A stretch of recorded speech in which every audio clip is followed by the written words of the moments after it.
Bom dia. Que flor é esta?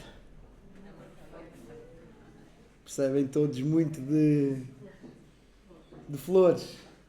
E porquê é que esta flor se chama amor perfeito? Alguém tem uma... É isso mesmo. É isso mesmo. Aprendi com a minha avó, a minha e não só, a avó de alguns daqui, que o amor perfeito chama-se amor perfeito porque é resistente, dá flor no inverno. Aliás, ontem fui ao horto e já só encontrei estes, outros já quase não tinham flor, já está a passar a altura dos amores perfeitos, se calhar ainda encontram por aí. O objetivo é servir como uma mera ilustração, mas também pode ter um eco quando sairmos daqui e passarmos por amores perfeitos, lembrarmos do amor perfeito de Deus. Um amor que subsiste a tudo, que suporta tudo, que é capaz de dar flor no meio do frio. No meio do frio. A minha avó dizia-me isso. Eles resistem a tudo, dão flores no inverno, suportam o frio, a geada, tudo. Como só um amor perfeito pode suportar. Filhinho, como Deus que suportou a morte do seu próprio filho por nos amar e para nos salvar. Repetia isto vezes e vezes sem conta. Vamos ficar com esta ideia.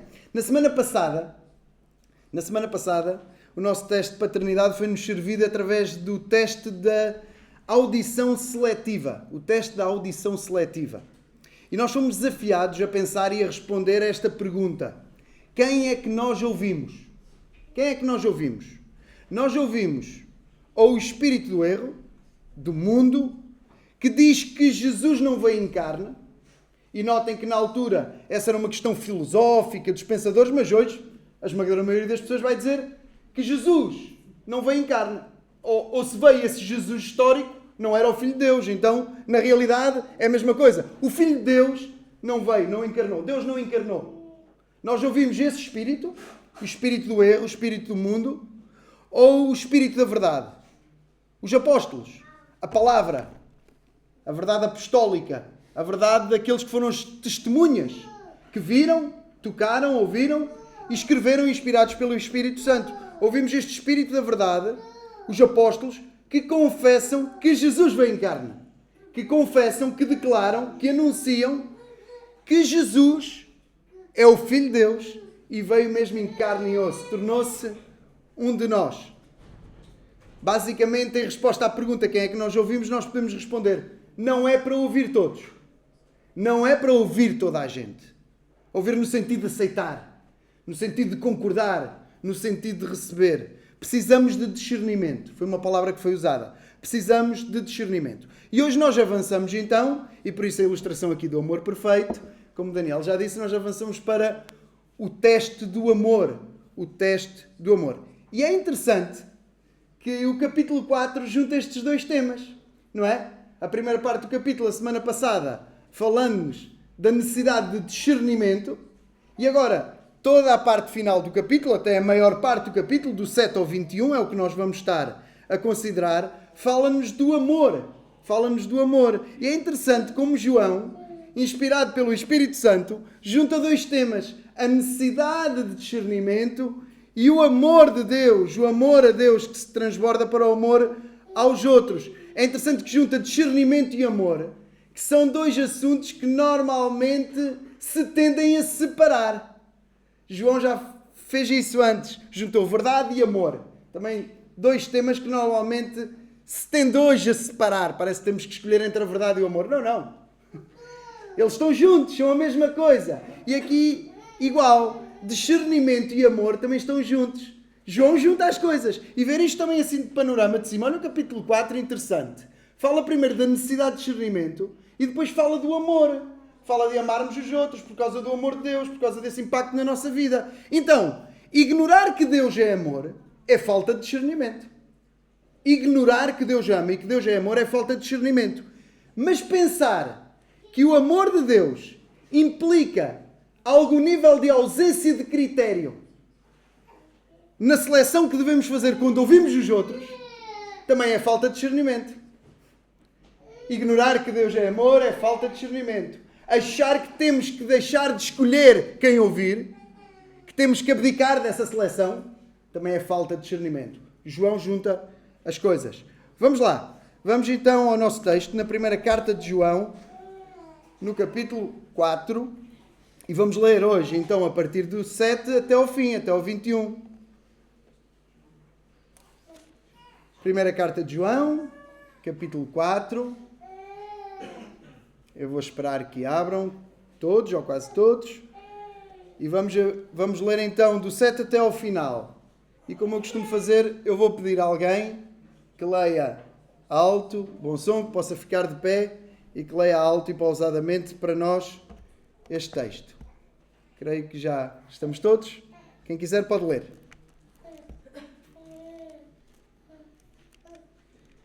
Amados, amemo-nos uns aos outros, porque o amor é de Deus. Qualquer que ama é nascido de Deus e conhece a Deus. Aquele que não ama não conhece a Deus, porque Deus é amor. Nisto se manifestou o amor de Deus para connosco. Deus enviou seu Filho unigênito ao mundo, para que por ele vivamos. Nisto está o amor, não em que nós tenhamos amado a Deus, mas em que ele nos amou a nós e enviou seu Filho para propiciação pelos nossos pecados. Amados, se Deus assim nos amou, também nós devemos amar uns aos outros. Ninguém jamais viu a Deus. Se nos amamos uns aos outros, Deus está em nós, e em nós é perfeito o seu amor. Nisto conhecemos que estamos nele, e ele em nós, pois que nos deu do seu Espírito. E vimos e testificamos que o Pai enviou seu Filho para Salvador do mundo. Qualquer que confessar que Jesus é o Filho de Deus, Deus está nele, e ele em Deus. E nós conhecemos e cremos no amor que Deus nos tem. Deus é amor, e quem está em amor está em Deus e Deus nele. Nisto é perfeito o amor para connosco, para que no dia do juízo tenhamos confiança, porque qual ele é, somos nós também neste mundo. No amor não há temor, antes o perfeito amor lança fora o temor, porque o temor tem consigo a pena, e o que teme não é perfeito em amor. Nós o amamos porque ele nos amou primeiro. Se alguém diz, eu amo a Deus e odeio a seu irmão, é mentiroso. Pois quem não ama a seu irmão, ao qual viu, como pode amar a Deus a quem não viu? E dele temos este mandamento, que quem ama a Deus, ame também o seu irmão. Obrigado, Levi. Ó Senhor, mais uma vez te agradecemos pela tua palavra e pedimos que tu nos abençoes, Senhor. Tu sabes a nossa necessidade e todos nós necessitamos de ti, do teu amor. Tu sabes as nossas dificuldades, tantas vezes em amar os outros, e por isso também precisamos de ti, da tua palavra. E tu sabes os nossos medos, a nossa falta de confiança, os nossos receios, ó Senhor, e por isso também precisamos de ti, da tua palavra. Só ela pode vencer os nossos medos, porque a tua voz é poderosa. A tua voz é maior do que nós e maior do que qualquer receio que nós possamos ter. Ó Senhor, fala connosco, instrui-nos, corrige-nos e anima-nos, levanta-nos para seguirmos este caminho contigo. Ajuda-nos e fala-nos em nome de Jesus. Amém. Então, nós vamos dividir em 3 partes, não propriamente o texto. Hoje não vou seguir o texto versículo por versículo, mas vou tocar em 3 tópicos que se entrelaçam ao longo deste texto. E também é uma vantagem de nós seguirmos a carta de João expositivamente e sequencial, porque, como já dissemos, já há aqui um pensamento circular em que João vai tocar novamente nos mesmos temas, em alguns dos mesmos temas. Isso permite-nos, em algumas ocasiões, enfatizar e focar mais um assunto de forma mais profunda, e permite-nos, noutra ocasião, focar mais profundamente outro assunto. Por exemplo, calhou-me a mim, coincidência, hoje é a 3ª vez que eu vou falar de amor fraternal, porque está no texto novamente, e já falei em outras 2 ocasiões. Como é que vamos dividir e de que maneira é que vamos estruturar a nossa mensagem? Quais são esses 3 tópicos? O perfeito amor está em Deus. Deus é amor. Este é o primeiro tópico. Deus é amor. O perfeito amor está em Deus. Vem de Deus e está em Deus. Deus é amor. O segundo tópico. O perfeito amor exige uma resposta. Amados, amemo-nos.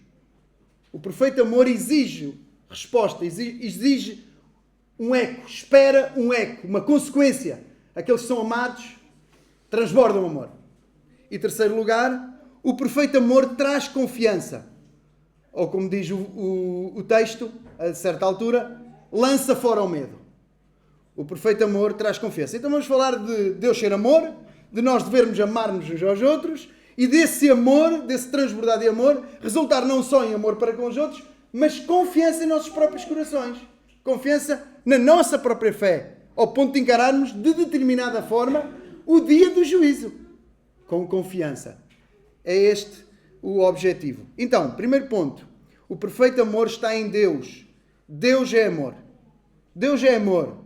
Essa é a sua essência. É parte da sua essência. Deus é amor. E o texto diz isso claramente. À medida que eu for falando, eu vou chamando a atenção para alguns versículos e gostava que vocês olhassem nas vossas Bíblias o que vou dizendo. No versículo 7, amemo-nos uns aos outros, porque o amor é de Deus. O amor é de Deus. E qualquer que ama é nascido de Deus e conhece a Deus. Olhem o 8. Aquele que não ama não conhece a Deus, porque Deus é amor. Este versículo diz explicitamente, Deus é amor. Aquele que não ama não conhece a Deus, porque Deus é amor. À frente, no versículo 16, o que é que vai dizer? Nós conhecemos e cremos no amor que Deus nos tem. Deus é amor. E quem está em amor está em Deus e Deus nele. Novamente repete explicitamente, Deus é amor. O amor é de Deus e Deus é amor. Qualquer que é nascido de Deus conhece a Deus. Qualquer que ama é nascido de Deus e conhece a Deus. Quem não ama não conhece a Deus. Conhecer Deus é conhecer o seu amor. Não é possível conhecer Deus e não estar a ver que Deus é amor. Está-se a conhecer uma coisa diferente. Está-se a conhecer uma pessoa diferente. Está-se a criar na cabeça, na ideia, um Deus diferente. Não o Deus das Escrituras. Quem é nascido de Deus conhece a Deus. Quem é nascido de Deus é aquele que ama. E quem conhece a Deus, conhece um Deus que é amor. Quem odeia, quem não ama, não conhece a Deus. Porque Deus é amor. É impossível conhecer Deus e não amar. E é impossível conhecer Deus e não reconhecer o seu amor. Porque Deus é amor. Deus é amor. Repete o texto. Seu caráter, seus atributos refletem essa característica. Deus é amor. Deus é amor. Deus é amor. É um amor ativo, dador, sacrificial. Olha o versículo 9. Nisto se manifestou o amor de Deus para connosco. Desta maneira, nisto. Versículo 9. E segue. Deus enviou o seu Filho unigênito ao mundo para que por ele vivamos. Deus enviou o seu Filho unigênito ao mundo para que por ele vivamos. É um amor ativo.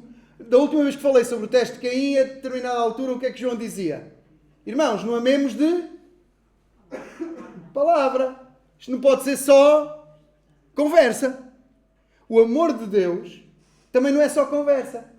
O amor de Deus não é só eu amo. Aliás, na Bíblia procurem lá Deus a dizer eu amo-te. Procurem. Vê se vão encontrar. Eu amo-te. Vão encontrar de forma, não assim desta forma direta, para já, vão encontrar de forma indireta. E não é que Deus não ama. É que Deus está mais para provar e para amar do que para dizer que ama. É o contrário do nosso raciocínio. No nosso raciocínio nós dizemos muito e amamos pouco. Deus não está tanto preocupado em dizer que ama, mas em amar mesmo. E está preocupado em que tu sintas esse amor, que conheças esse amor, que tu percebas, contemplas e desfrutes desse amor, que te sintas amado. E tu vais te sentir amado quando ouves que alguém te ama? Sim. Mas vais te sentir muito mais amado quando esse alguém te ama mesmo. Esse é um amor ativo, um amor dador, um amor que dá. E um amor sacrificial. E Deus é assim. Deus manifestou o seu amor para connosco como? Enviando o seu único Filho para por ele vivermos. Deus prova o seu amor para connosco, Romanos, em que Cristo morreu por nós, sendo nós ainda pecadores. Porque Deus amou o mundo de tal maneira que deu o seu Filho unigênito. É um amor que faz prova. É um amor que age. É um amor que se dá. É um amor sacrificial. O versículo 10. Nisto está o amor. Não em que nós tenhamos amado a Deus, mas em que Ele nos amou e enviou o seu Filho para propiciação pelos nossos pecados. O versículo 9 diz que Deus enviou o seu Filho ao mundo, o seu unigênito, o seu único Filho, para por Ele vivermos. Como é que nós vivemos por Jesus? O versículo 10 repete a questão da manifestação do amor. Nisto está o amor, mostrando como é que nós vivemos por Jesus. Como é que nós vivemos por Jesus? Deus amou-nos e enviou para propiciação pelos nossos pecados. É possível viver por Jesus, porque Ele foi enviado para nós vivermos. E foi enviado para morrer para nós vivermos. Isso é que quer dizer, Ele foi enviado para propiciação pelos nossos pecados. Para se entregar como uma oferta pelos nossos pecados. Para tornar Deus propício a nós. Para tornar Deus favorável a cada um de nós. E para nós sermos considerados propícios também diante de Deus. Para nós sermos agradáveis a Deus. No amado, vai dizer Efésios. Deus ama-te por causa de Jesus. Senão não te amava. Deus ama-te por causa de Jesus. Deus ama-me por causa de Jesus. No amado eu sou agradável a Ele. Em Jesus eu sou agradável a Ele. Sem Jesus não havia esperança para mim nem para ti. Mas em Jesus nós temos a prova do amor de Deus, que veio para que tu vivas, quando entregou o seu unigênito para morrer como oferta. Expiação pelo teu, pelo meu, pelo nosso pecado. Então nós vivemos por Ele, por Jesus, enviado do Pai, que nos amou. Enviou o seu único Filho para nos livrar dos nossos pecados e da condenação que ia resultar daí. Ainda dentro desta lógica de que Deus é amor, no primeiro ponto ainda. Deus é amor. E é um amor que não só é ativo, sacrificial e que se dá, mas é um amor também que não conhece início. É um amor eterno. Ele amou-nos primeiro. É um amor que chega primeiro, que toma a iniciativa. E um amor que é eterno. O versículo 10, na primeira parte que não enfatizei, diz o quê? Nisto está o amor. Não em que nós tenhamos amado a Deus. Estão a ver o contraste que está aqui no versículo 10? Mas em que Deus amou e enviou. Nisto está o amor. Tu não amaste a Deus. Tu não amaste a Deus. Não foste tu que tomaste a iniciativa. Não fui eu que tomei a iniciativa. Não foi João que tomou a iniciativa. Não foram os leitores de João que tomaram a iniciativa. Não foi Paulo, não foi ninguém. Nem Moisés, nem Samuel, nem ninguém do Antigo Testamento. Não foi ninguém que tomou a iniciativa. Foi Deus. Nisto está o amor. O que é extravagante e escandaloso até no amor de Deus é que nós não o amávamos e Ele amou-nos. Isto é um verdadeiro amor. Isto é um amor maiúsculo. Isto é um perfeito amor. Isto é um amor a sério. Nisto está o amor. Não em que nós tenhamos amado a Deus. Tu não amavas a Deus. O versículo 19 vai completar bem o raciocínio, dizendo o quê? Nós o amamos, ok, certo, nós agora amamo-lo. Porque fomos alcançados. Mas o que é que diz o versículo? Nós o amamos porque Ele nos amou primeiro. Então este é um amor eterno. Este é um amor que chega primeiro, que paga a conta toda, que te resgata, que te arranca das trevas para a luz, que te tira do pecado para o seu reino de amor e diz, agora podes responder com amor, porque eu te amei primeiro. Olha, agora vou-te ajudar a amar, porque não és assim tão bom a amar, mesmo agora alcançado, ainda te vou ajudar. Pelo Espírito, pela minha presença em ti. É isto que o texto todo está a dizer. Tens dificuldade a amar-me a mim e tens dificuldade a amar os teus irmãos, o teu semelhante. Mas eu amei-te primeiro e agora tu podes responder tanto a mim como aos outros. É por aí que vai seguir o texto. Nós fomos amados. Nós fomos escolhidos. Nós já tivemos no texto de Romanos 8 com o Tito. Nós fomos eleitos, nós fomos escolhidos. Foi a iniciativa de Deus. E reparem, um pequeno parênteses, mas acho que é muito importante neste texto que é tão prático. Quando nós afirmamos a doutrina da eleição, quando nós ensinamos aqui do púlpito, que Deus escolheu homens e mulheres de toda a tribo, de toda a língua, de toda a raça, de todas as nações, de todas as eras, quando nós afirmamos que Deus nos escolheu, não é um assunto teológico, secundário, frio, distante e meramente teórico. Nada disso. É o ponto de partida do Evangelho. Ele escolheu amar-nos quando nós não o amávamos. Ele escolheu-te assim, Ele escolheu amar-te quando tu não o amavas.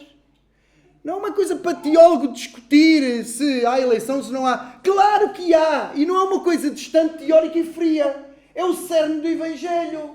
Eu não o amava e Ele escolheu amar-me. Ao ponto de vir até mim, fazendo-se um igual a mim.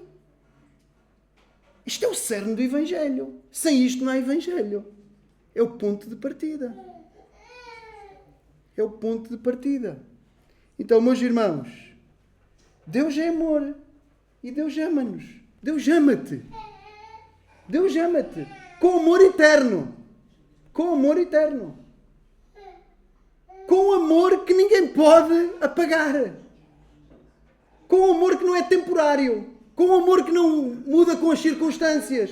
Com amor que não é frágil como o meu amor por ti, que é frágil. Ou como o vosso amor por mim. Que varia, que às vezes aumenta, que às vezes diminui. Nas nossas fragilidades, na nossa fraqueza, é normal. O amor de Deus não é assim. O amor de Deus chegou primeiro, pagou a conta toda e amou-nos quando nós não amávamos. Quando nós éramos inimigos. Inimigos. Não é só que nós não amávamos. É que nós éramos hostis. Nós éramos contrários. Isso mesmo. Nós fomos amados. Nós somos amados. E aqui um ponto muito interessante, eu não combinei com o Tito, mas o Tito acabou há pouco por dizer exatamente o mesmo. O foco em Romanos 8 está no amor que Deus nos tem. Naquilo que Jesus Cristo fez. Olhem aqui João. João 7 começa amados. João 11, para onde nós vamos a seguir, começa a dizer o quê? Amados. O foco está no amor que Deus tem. Não está no amor que eles têm. Não está amantes. Podia estar amantes no sentido de aqueles que amam. Não. Vocês amam muito. Amantes. Não. Está amados. São amados. Não é aqueles que amam. É aqueles que são amados. São alvos do amor. Não a fonte do amor. A força do argumento está no amor que Deus tem pelos seus filhos. Nós somos amados. Não no amor que nós temos por Deus. Esse vem depois. Esse é uma resposta. E claro, deve ser uma resposta. Esse vem depois. Não é o início, mas deve ser a sequência. Esse vem depois, é uma resposta. E é uma resposta não só a Deus. Se Deus nos chamou assim, nós somos chamados a amá-lo. Amamo-lo porque Ele nos amou primeiro. Ou seja, Ele amou-nos primeiro e nós amamos a Deus. Mas é uma resposta que também deve chegar aos outros. Aliás, será uma prova da realidade do nosso amor a Deus e da realidade do nosso relacionamento com Deus. Este é o próximo ponto. É para aí que avançamos, para o ponto 2. O perfeito amor exige uma resposta. Amados, amemo-nos uns aos outros. Começa assim o nosso texto, não é? No versículo 7. Amados, amemo-nos. Amemo-nos uns aos outros. Amados, amemo-nos. É um mandamento. Miguel pregou este texto há uns tempos. Disse que não era uma opção.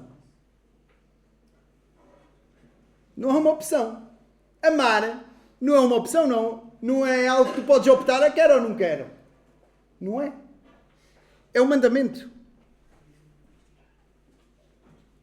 Versículo 11, o que é que diz? Amados, se Deus assim nos amou, também nós devemos amar uns aos outros. Se Deus assim nos amou, quando nós não o amávamos, se nos amou desta maneira, que entregou o seu próprio Filho, se Jesus Cristo nos amou ao ponto de vir tomar o nosso lugar, se Deus assim nos amou, também nós devemos amar uns aos outros. Mas o versículo 21 ainda vai mais longe, é como termina o nosso texto. O que é que diz o versículo 21? E dele temos este mandamento. Quem ama a Deus, ame também o seu irmão. É um mandamento. Temos este mandamento. Quem ama a Deus, ama também o seu irmão. Não é uma opção. Vem junto com a fé. Vem junto com o amor que desfrutas de Deus e que devotas a Deus. E nós já vamos ver o desdobramento disso. Porque não vai dar mesmo para escolher. Não é mesmo uma opção. Ou existe, ou então vai refletir que nada mais existe. Essa é que é a realidade. Os amados obedecem. Os amados, amemos-nos. Amados. Os amados obedecem. Amam a Deus, mas também amam quem Deus ama. E também amam quem Deus diz para amar. Não é o nosso texto, mas Jesus o que é que disse? Amar quem? Os inimigos. A carta está toda focada no amor fraternal. Amar os irmãos. Parece mais fácil, mas não é assim tão fácil. Senão nós não tínhamos este desafio, não era preciso estar escrito na Bíblia tantas vezes. Isto não é fácil. Todos nós lidamos com a dificuldade. Nós somos, por nossa natureza, temos outras inclinações diferentes. Portanto, é um desafio, é difícil. Falámos sobre isso a última vez. Mas não é uma opção. É algo que nós temos que encarar, é algo que nós temos que agarrar, é algo pelo qual nós temos que lutar. Deus diz para nos amarmos uns aos outros, como Ele nos amou. Desdobramento deste ponto. Amados, amemos-nos uns aos outros, como uma prova da realidade do nosso amor a Deus e da nossa fé nele. O nosso amor aos irmãos é uma prova do nosso amor a Deus. O nosso amor aos irmãos é uma prova da nossa fé nele, que nós queremos mesmo nele, que nós estamos unidos a ele. E é por aí que vai o nosso texto. Saltamos do 11 agora para o 12. Ninguém jamais viu a Deus. Vejam a força do argumento. O que é que João está a introduzir aqui? Ninguém jamais viu a Deus. Se nos amamos uns aos outros, Deus está em nós e em nós é perfeito o seu amor. Se nós nos amarmos uns aos outros, Deus está em nós e em nós é perfeito o seu amor. O nosso amor aos outros irmãos prova a eficácia do amor de Deus em nós. Prova a realidade do nosso relacionamento com Deus, da nossa união com Ele. Prova mesmo que estamos em Deus e que Deus está em nós. É o que o versículo está a dizer. O versículo está a dizer isso mesmo. Se nos amamos uns aos outros, Deus está em nós. Se. Tem uma condição. É prova. É prova. É prova de que Deus está em nós e de que nós estamos nele quando nós nos amamos uns aos outros. Por outro lado, saltemos para o versículo 20. Se o versículo 12 diz ninguém jamais viu a Deus, olhem como é que à frente João vai espelhar e vai continuar o raciocínio, ou fechar. Se por um lado, quem ama está a provar que está em Deus e que Deus está nele, e que o amor de Deus é perfeito nele, frutifica, produz resultado, opera, é real. Por outro lado, diz o versículo 20. Se alguém diz, eu amo a Deus, e aborrece a seu irmão, é mentiroso. Por outro lado, se alguém diz, eu amo a Deus, mas odeia o seu irmão, ou aborrece, depende de tradução para tradução, vejam nas vossas Bíblias, é mentiroso. Pois quem não ama ao seu irmão, ao qual viu, como pode amar a Deus a quem não viu? Estão a perceber o que é que está aqui ao nível do argumento? Nunca ninguém viu a Deus. Então, para Deus ser visto na tua vida, para os outros verem que tu viste mesmo Deus, que tu estás com Deus, que Deus está em ti e tu estás nele, para tu próprio teres essa garantia, essa confiança, isso prova-se pelo amor aos outros. Porque dizer que se ama a Deus e odiar os outros não faz sentido absolutamente nenhum. Como é que tu vais amar Deus que não vês se não consegues amar as pessoas à tua frente que estás a ver? O argumento é este. Se aqueles que são bem visíveis, que estão à nossa frente, são invisíveis para nós, como é que aquele que é o Deus invisível pode ser visível e real para nós? Eu vou repetir. Se aqueles que são visíveis são invisíveis para ti, como é que o Deus invisível pode ser visível para ti? Como é que é possível? Se os irmãos que tu vês, ignoras, passas ao lado ou passas por cima, não amas, como é que pode ser real o teu amor e o teu relacionamento com o Deus invisível? Se não consegues lidar com o visível em amor, que garantia é que tu podes ter que tu lidas em amor com o invisível? Nunca ninguém viu a Deus? É o argumento de João. E é duro. Não pode ser real. É uma mentira. É o que João está a dizer. Olha, se dizes que amas a Deus e odeias o teu irmão, és mentiroso. João não poupa nas palavras. Nós já conhecemos João aqui desde o início da carta e até já o conhecíamos antes. João não poupa nas palavras. Olha, isso é uma mentira. Ou estás-te a mentir a ti mesmo, ou estás a mentir aos outros, estás-te a enganar. Diz no início da carta, não é? João é duro. A palavra é dura. Mas é verdadeira. E é aqui que reside a cura. É nós percebermos que é absolutamente incoerente nós esperarmos ser real um relacionamento com o Deus vivo e verdadeiro que não vemos. Quando não é real o nosso amor e o nosso relacionamento com as pessoas todas que nós vemos, com os nossos irmãos, com os nossos familiares, com o nosso próximo. Se não vês os outros, não podes estar a ver Deus. Se não amas os outros, não podes estar a amar a Deus. Se não vês os outros da maneira correta, não podes estar a ver Deus da maneira correta. Se não vês os outros da maneira correta, não podes estar a ver Deus da maneira correta. Vamos ao início do texto. Quem conhece Deus, conhece um Deus que é amor. Quem ama é nascido dele, porque Deus é amor. Quem não ama, não conhece a Deus, porque Deus é amor. Conhecer Deus é conhecer um Deus que ama. Então o raciocínio é justamente este. Se tu não vês os outros da maneira correta, tu também não estás a ver Deus da maneira correta. Porque ver Deus da maneira correta é encarar um Deus que é amor. E ver Deus assim, desta maneira, leva-nos a quê? A amar os outros. Não é uma opção. As duas coisas estão completamente ligadas. Completamente ligadas. Quando falamos de relacionamentos horizontais, quando falamos desta dificuldade de amar o outro, duas coisas surgem automaticamente. Ou não vemos o outro, ignoramos, somos insensíveis. E aí a pergunta, se tu tornas invisíveis aquelas pessoas que estão à tua frente, como é que vais conseguir tornar visível o Deus invisível? Ou então, por outro lado, vês as pessoas, mas vês da maneira errada. Vês com ódio em vez de veres com amor. Tendemos a isto, ou a esquecermos dos outros e ignorarmos e sermos insensíveis, ou então a fazermos ainda pior, que é ver, mas ver com maldade. Se estás a olhar para os outros com ódio, como Caim, lembram-se do teste de Caim? Se estás a olhar para os outros com ódio como Caim, não podes estar a ver Deus. Se estás a olhar para os outros com os olhos de Caim, tu não podes estar a ver Deus, porque Deus é amor. Porque Deus é amor. Reparem, a forma como olhamos para os outros revela muito da forma como nós olhamos para Deus. A forma como nós olhamos para os outros é reveladora da forma como nós vemos Deus. Ou a capacidade que nós temos de olhar para os outros mostra a capacidade que nós temos de ver Deus.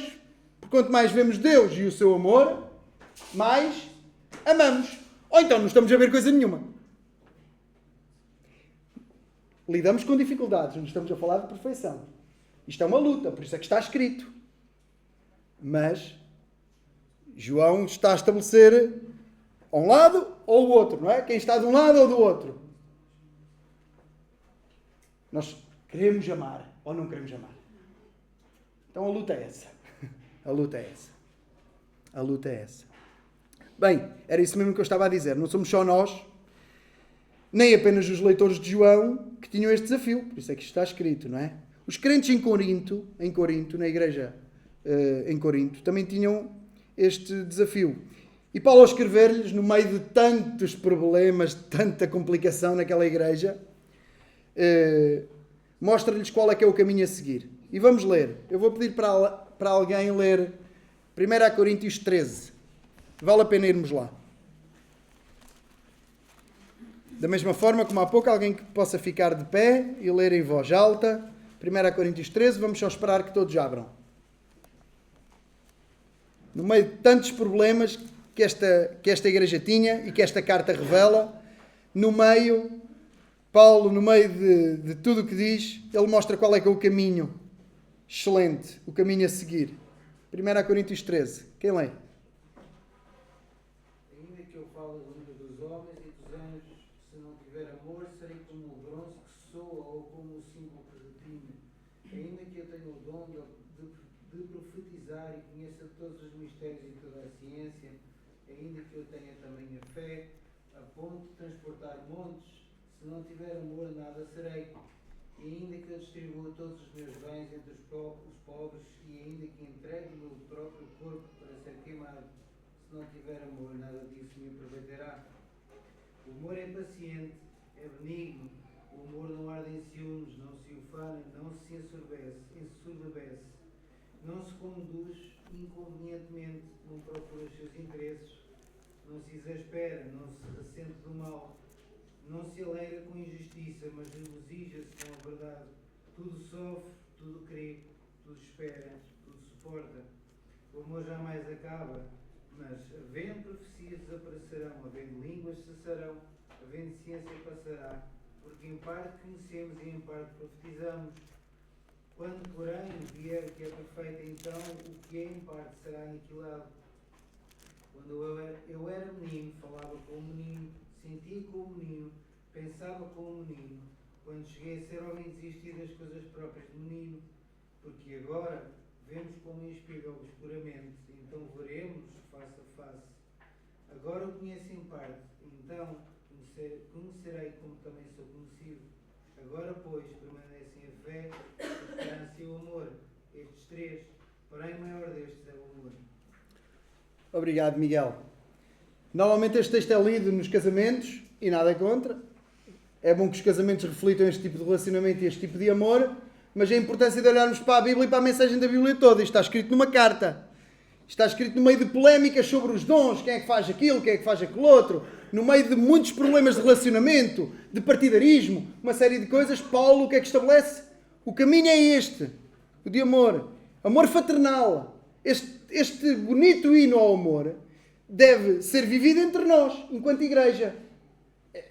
A mensagem de Paulo não é para os casamentos, não é para os casais lá. É para os crentes uns com os outros, de casas diferentes, de ruas diferentes, de lugares diferentes, que se devem amar assim. Dentro de casa também. Mas é para a igreja. Isto foi escrito para os crentes. Mostrarem este amor como um amor perfeito. Por um lado é gentil, é belo, mas por outro lado é forte e firme, ao ponto de resistir a tudo, de nunca acabar, de suportar tudo. Ou seja, um equilíbrio magnífico entre beleza e força. É isto que está neste hino de amor. É um amor escrito por um homem, é um amor masculino. Mas que é gentil, que é amoroso, que envolve ternura, que envolve cuidado, preocupação, sacrifício, ausência de maldade, sem suspeições de mal, dando o benefício da dúvida, buscando o interesse do outro. É este amor a que nós somos chamados. Este amor que deve pautar os nossos relacionamentos. Porque o perfeito amor, ou seja, o facto de reconhecermos que Deus é amor e que nele reside o perfeito amor, se conhecemos este Deus, o que é que isto deve impactar? Os nossos relacionamentos. Se conhecemos este Deus, isso tem que impactar os nossos relacionamentos. Este é o caminho a seguir, o caminho mais excelente, o caminho de Deus, o caminho do amor. O caminho para a confiança está no amor. E esse é o próximo passo e o último passo, o último ponto. O perfeito amor traz confiança. O perfeito amor lança fora o medo.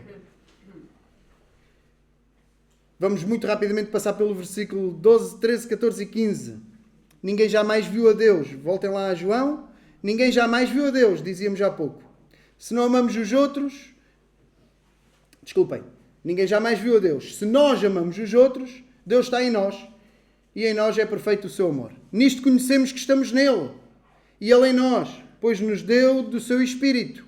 E vimos e testificamos que o Pai enviou o seu Filho para Salvador do mundo. Qualquer que confessar que Jesus é o Filho de Deus, Deus está nele e ele em Deus. Versículo 12. O nosso amor aos irmãos prova a eficácia do amor de Deus em nós. Prova a realidade do nosso relacionamento com Ele. Já dissemos isto. Versículo 13. Pelo seu Espírito, que nos foi dado, sabemos que estamos em Deus e que Deus está em nós. Uma reconfirmação, voltar ao tema do Espírito Santo, que já foi referido atrás, e aqui como uma segunda confirmação de que estamos nele. Estamos nele e ele em nós. Sabemos isto como? Pelo amor aos outros, e sabemos isto pelo Espírito que nos foi dado, que está em nós. Temos a unção do Santo, temos o Espírito de Deus em nós. Versículo 14. Ninguém viu a Deus, mas João e os apóstolos viram. Por isso é que diz o versículo 14. E vimos e testificamos que o Pai enviou o seu Filho para Salvador do mundo. Começou assim o texto, começou assim a carta. O que vimos e ouvimos, isso vos anunciamos. Então, ninguém viu a Deus, mas João viu Jesus. O Filho de Deus, feito carne. Deus encarnado. Deus feito homem. Então, João e os demais apóstolos viram Jesus, o Filho de Deus, o enviado para Salvador do mundo. E o versículo 15 o que é que vai dizer? Que é preciso ter visto Jesus para ter esta salvação e esta esperança. Que é preciso viver lá no século I, na terra de Israel, em Jerusalém, e ter caminhado com Jesus para ter salvação. Estamos nós limitados? Não. João está a dizer que viu, mas no versículo 15 o que é que ele vai dizer? Qualquer que confessar, está estendido a todos aqueles que confiam neste testemunho, que agarram esta verdade e creem que isto é real. Então, qualquer que confessar que Jesus é o Filho de Deus, Deus está nele e ele em Deus. É a terceira vez que repete este conceito de Deus estar nele e ele em Deus, de união a Deus, de ser filho de Deus, de ser um com Deus, de ser parte. Comprovado pelo amor fraternal, comprovado pelo Espírito Santo na pessoa e comprovado quando a pessoa declara isto. Eu creio que Jesus veio. Deus fez-se homem. O Pai enviou seu Filho. Jesus Cristo. Jesus Cristo. Posso perguntar-te se tu crês? Qualquer pessoa que confessar que Jesus é esse Salvador tem vida. E por ele vive. Tem Jesus como propiciação pelos seus pecados. Tu crês? Tu confessas Jesus como Salvador? Tu confessas Jesus como Filho de Deus, aquele que veio para Salvador do mundo? O enviado para ser uma oferta pelo teu pecado, pelo meu pecado, pelo nosso pecado, mas particularmente pelo teu pecado. É pessoal, pelo teu pecado. É Jesus a única fonte de esperança. E é Jesus a única fonte de confiança. É sempre Jesus. Dizer sim, crer firmemente que Jesus é o Cristo, o Filho de Deus, o Filho de Deus vivo, traz confiança e lança fora o medo. Crer que Jesus é o Cristo, o Filho de Deus vivo, o enviado de Deus para Salvador do mundo, traz confiança e lança fora o medo. E é assim que nós vamos terminar. É assim que nós vamos terminar. O capítulo 4 termina desta forma. Tem o objetivo de trazer confiança. O teste do amor, este teste do amor que estamos a ver hoje, tem o objetivo de trazer confiança. Crer em Jesus traz confiança e lança fora o medo. É isto que também queremos dizer esta manhã. E o capítulo 4 vai terminar desta maneira. Este teste do amor vai terminar desta maneira, trazendo confiança. Este é o objetivo também de todo este grande teste de paternidade. Trazer confiança. O objetivo da exposição desta carta é trazer confiança. Claro, João está a ser duro, a palavra é dura, encosta-nos às vezes à parede a dizer, olha, ou é carne ou é peixe. Não dá para andar nas trevas e na luz. Vê lá bem o que é que tu és, porque ou é uma coisa ou é outra. Não dá para ser as duas coisas. Mas se este teste, no sentido de opção, de perceber de que lado é que eu estou, é real na carta, e várias vezes João não dá margem para escolha, ou é uma coisa ou outra, também é verdade, e não é menos verdade, que estes testes têm o objetivo de quê? De trazer confiança. E não é por acaso que todos os capítulos da primeira carta de João terminam, de alguma maneira, seja de forma direta ou indireta, a falar de confiança, ou a trazer uma mensagem de confiança, ou a falar da confiança. No capítulo 1 termina, quase que termina, com o versículo 9 que diz o quê? Se nós confessarmos os nossos pecados, Ele é fiel e justo para nos perdoar os pecados. Então, o primeiro capítulo termina, diante da consciência de que somos pecadores, termina como? Termina com uma mensagem de confiança. Tu podes confiar no Deus que é fiel. Ele é fiel e justo. Se confessares o teu pecado, Ele perdoa-te e purifica-te. O capítulo 2 termina desta forma. Agora, filhinhos, permanecei nele, para que quando Ele se manifestar, tenhamos confiança e não sejamos confundidos por Ele na sua vinda. É assim que termina o capítulo 2. Olha, permanece nele, para que quando Ele chegar, quando Ele se manifestar, tu tenhas confiança e não sejas confundido com a chegada do Rei, com a sua vinda. O capítulo 3 termina: amados, se o nosso coração nos não condena, temos confiança para com Deus. E qualquer coisa que lhe pedimos, termina nesta lógica de confiança na oração. Se tu fazes o que agrada a Deus, o teu coração não te condena, tu tens confiança. E o capítulo 4 é onde nós vamos já a seguir. Termina com uma confiança que lança fora o medo. E adivinhem, o capítulo 5 vai terminar com quê? Com o teste da confiança. É a nossa última pregação na primeira carta. O teste da confiança. Fica claro que esta carta foi escrita também para trazer confiança. E este capítulo 4, depois de tudo isto, depois de dizermos que Deus é amor, e nós precisamos desse amor, depois de dizer que esse amor tem que impactar os nossos relacionamentos, e desafiar-nos a amar-nos uns aos outros, também como uma prova da realidade de que conhecemos o amor de Deus, vai terminar dizendo que esse amor perfeito não só é para transbordar para os outros e provar que existe e é real na tua vida, mas também deve apaziguar o teu coração. Ele deve trazer paz ao teu coração. E deve trazer confiança tal ao teu coração que tu deixas de ter medo da morte e medo do juízo. Deus quer que tu vivas sem medo de te encontrares com Ele. Deus quer que tu tenhas confiança que quando te encontrares com Ele, Ele te recebe como Pai e não como um juiz. Ele quer que tu vivas com confiança, com alegria. Deus tem para nós um relacionamento de amor, não um relacionamento de dúvida e de medo. Deus tem para nós uma vida de confiança e alegria, não uma vida de medo. Versículo 16. Nós conhecemos e cremos no amor que Deus nos tem. E nós conhecemos e cremos no amor que Deus nos tem. Deus é amor. E quem está em amor está em Deus e Deus nele. Quarta vez que repete este conceito. Estar em Deus e Deus nele. Nós cremos no amor que Deus nos tem. Nós cremos que Deus nos ama. Tu crês que Deus te ama? Tu acreditas que Deus te ama? Deus ama-te. Nós cremos que Deus nos ama. Aquele versículo 17, que também é muito conhecido e que fala sobre o juízo, como eu referi há pouco.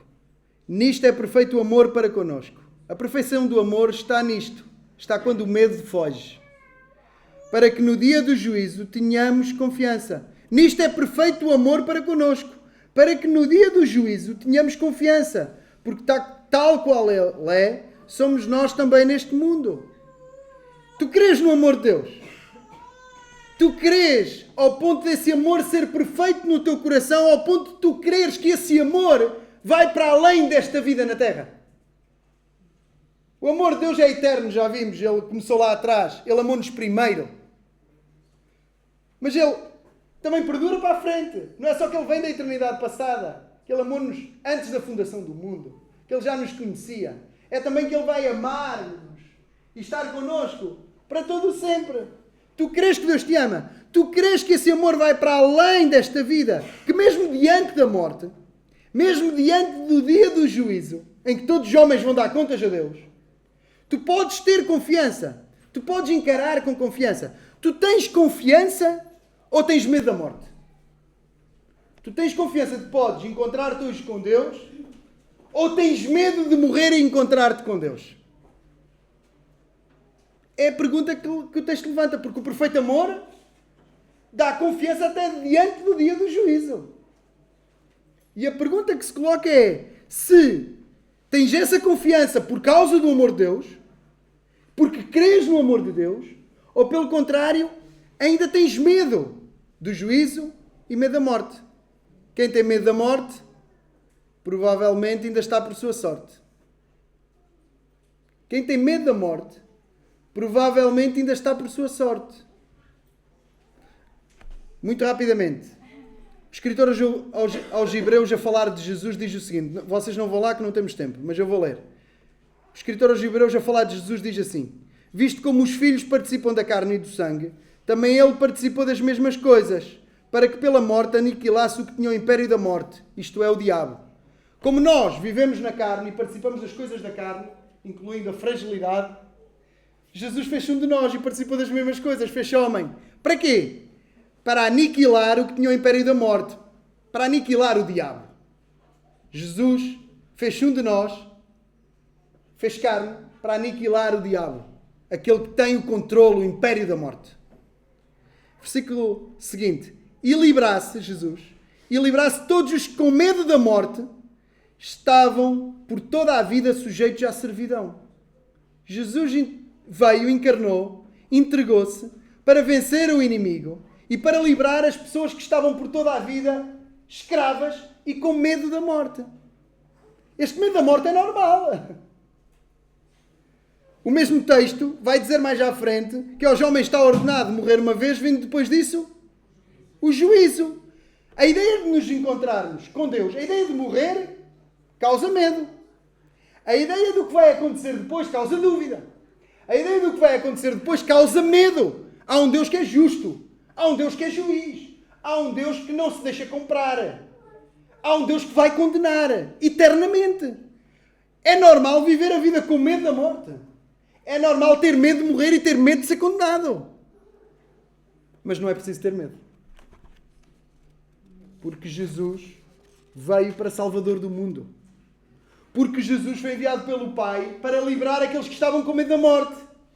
Porque Jesus veio para demonstrar o Pai que ama. E se tu creres nesse amor perfeito, tu podes ter no teu coração paz e confiança até para encarar o dia da morte e o dia do juízo. Certos de que o Deus que te amou e que te ama continuará a amar e vai-te receber por causa do que Jesus já fez. Então não é preciso ter medo da morte. Jesus veio justamente para livrar o ser humano do medo da morte e da condenação. Por Jesus, para quem confessa Jesus como Salvador, já não há punição. E por isso o dia de juízo já não precisa de ser encarado com medo, pode ser encarado com confiança. Essa confiança não vem da nossa coragem, não somos nós que somos fortes para disputar nem com as pessoas mais poderosas do mundo, quanto mais com Deus. Mas a nossa coragem vem da certeza do amor que Deus nos tem. Por causa de que Jesus fez, tomando o nosso lugar. O amor é maior do que o medo. O amor de Deus é maior do que o medo. E se nós conhecermos este Deus de amor, e se nós amarmos os outros, nós vamos ganhar confiança de que estamos nele e ele está em nós. E podemos encarar assim a morte. Podemos encarar assim o dia do juízo. Versículo 18. No amor não há temor. No amor não há medo. Antes, o perfeito amor lança fora o temor, lança fora o medo. Porque o temor tem consigo a pena. E o que teme não é perfeito em amor. Quem ainda tem medo não é perfeito em amor. O medo é o medo da consequência, da punição.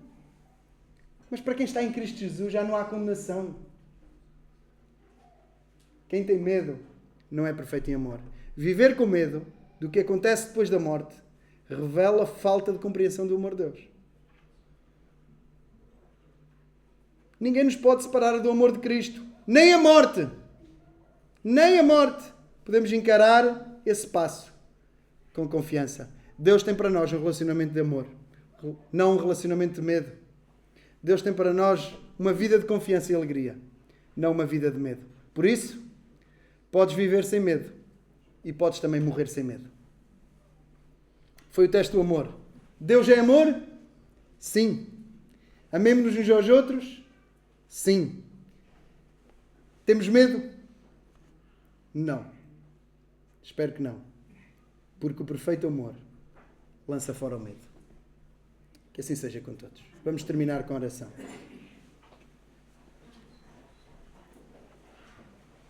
Eu vou pedir ao David que nos despeça.